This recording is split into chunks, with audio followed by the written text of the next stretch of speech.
Welcome back to another deep dive. And before we even get into it today, do us a massive favor and hit that like and subscribe button right now. Yeah, it really helps us get this kind of rigorous analysis out to the people who are looking for it. It really does. So today we're looking at an ebook. It's called Marxism in Drag, Feminism, Critical Theories, and Other Ideological Mind Viruses by Conrad Riker. And I gotta say, this is an ultra-long, incisive, and frankly fascinating field manual. It really is. It's an incredibly dense piece of work. Riker frames the whole thing as a red pill reckoning, Right. which is really geared toward an audience of men who want to understand the history of our institutions before they were captured.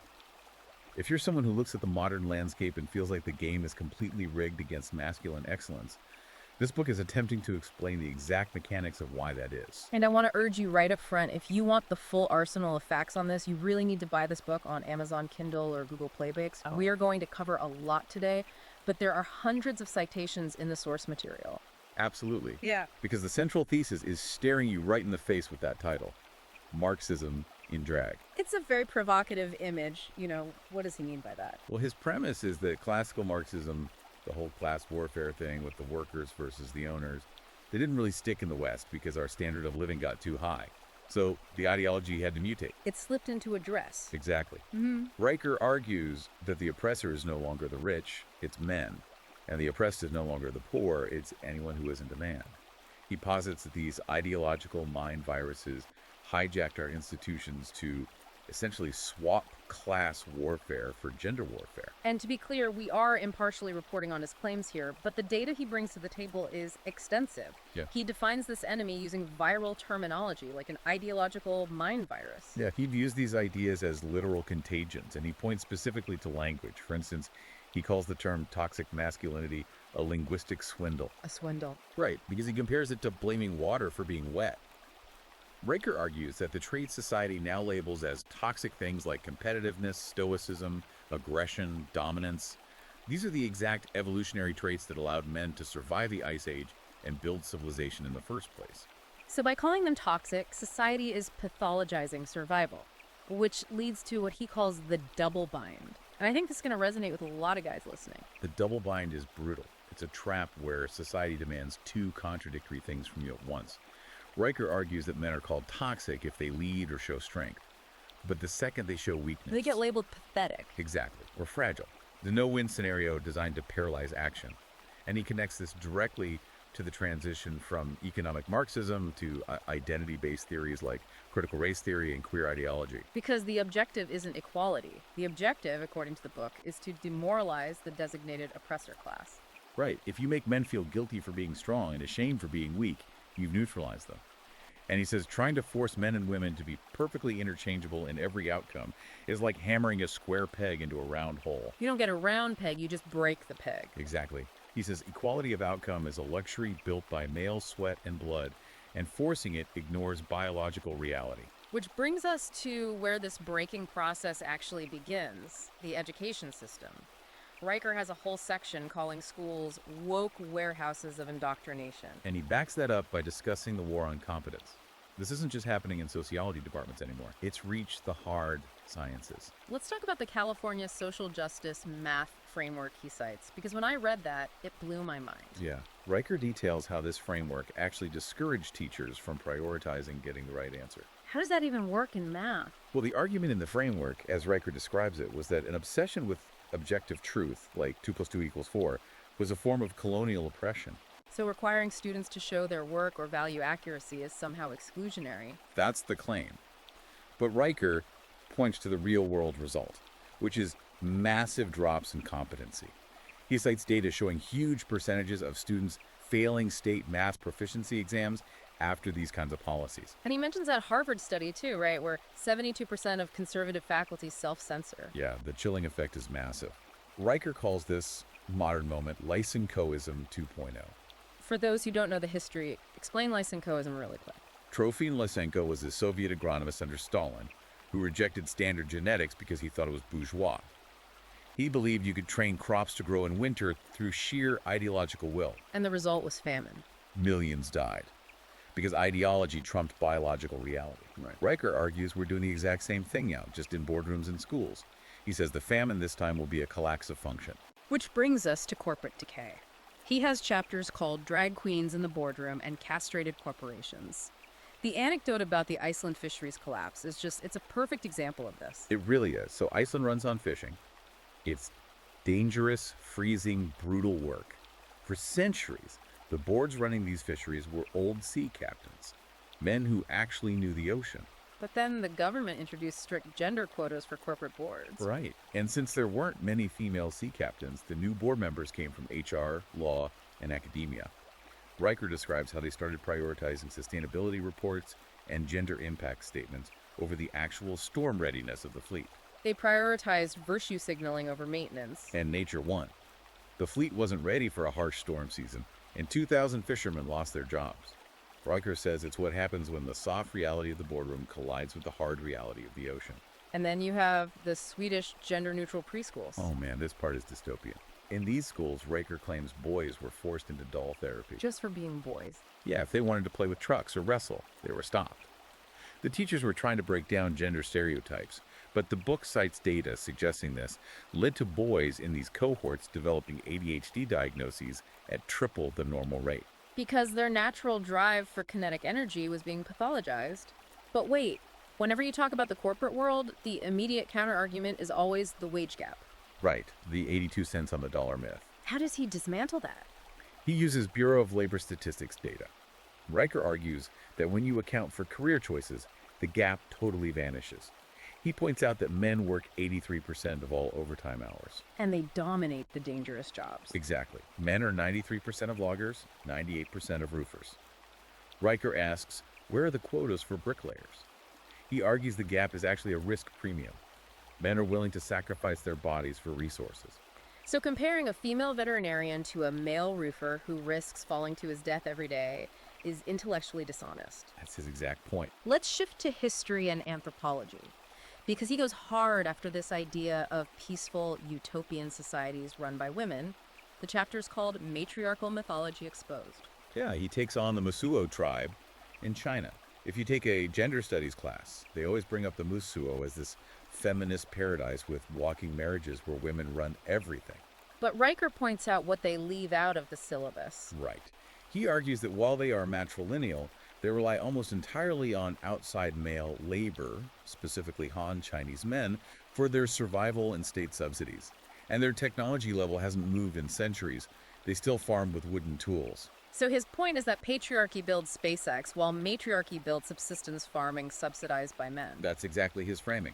He also looks at the Iroquois decline. French colonial journals noted that when war decisions were democratized to include non-combatants, meaning the women military effectiveness collapsed.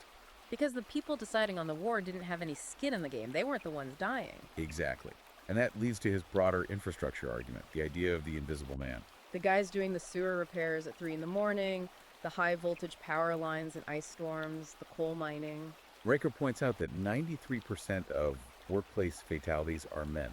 And he has this great line in the book, feminists demand equal pay, just not during sewer repairs.